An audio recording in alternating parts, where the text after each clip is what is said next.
একটা ছেলে আমাকে দেখেন এই জেনারেশনের একটা ছেলে যে এইভাবে আল্লাহর জন্য জীবন দেওয়ার জন্য প্রস্তুত আছে। দেওয়ার দরকার নেই জীবন, আল্লাহর জন্য জাস্ট 5 ওয়াক্ত নামাজটা পড়ুক, আল্লাহর জন্য 5 ওয়াক্ত নামাজ পড়ুক, ফজর সহ আল্লাহর জন্য রেগুলার তাহাজ্জুদ পড়ে। জীবন দেওয়া বহুত দূরের কথা, এটা হাইয়েস্ট লেভেল, এটা আমি বলতে চাচ্ছি না। আল্লাহর জন্যে কোরআনটা হিফজ করেছে, একটা পড়া হিফজ করেছে, বা অ্যাটলিস্ট আল্লাহর জন্য কোরআন তেলাওয়াত করা শিখেছে, জাস্ট রিসাইট করা শিখেছে।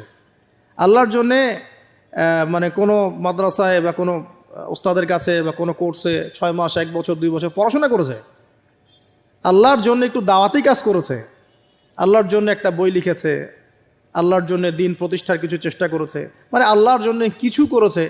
এই এখনকার যে হিউজ জেনারেশনটা আছে, লাখ লাখ কোটি কোটি ছেলেমেয়ে, এখান থেকে আপনি আমাকে 5% ছেলেমেয়ে দেন, ইনশাল্লাহ দিন কায়েম করে দিব বাংলাদেশ, ইনশাল্লাহ।